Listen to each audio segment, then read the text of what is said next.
Hello, this is Lloyd Chambers at ditchloyd.com.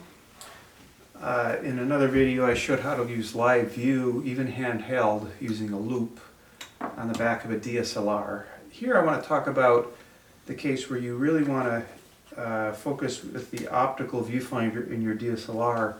So I've got, 7 tips to go over. The first and most important is adjust the diopter. Most cameras have a little diopter adjustment. To do that, take a lens and defocus it all the way, and then adjust the diopter until you see the sharpest, crispest lines or markings on that screen of your DSLR. That's how you know it's in focus. The second thing is test yourself.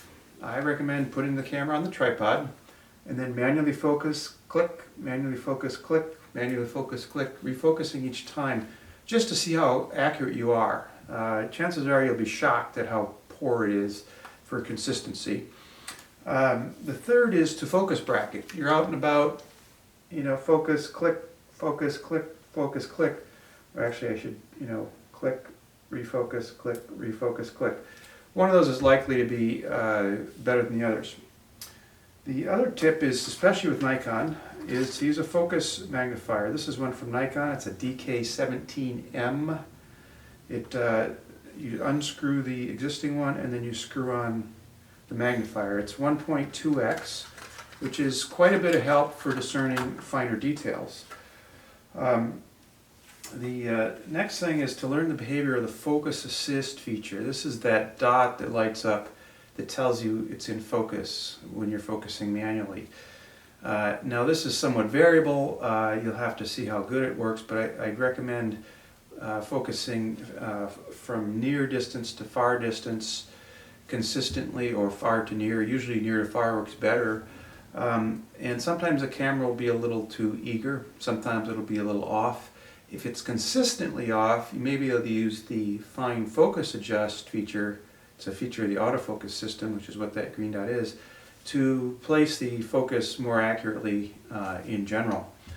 The other trick, of course, is to stop down, not too much. You see the rest of the article, it talks about diffraction, but that can give you a little working room that even if you make some error.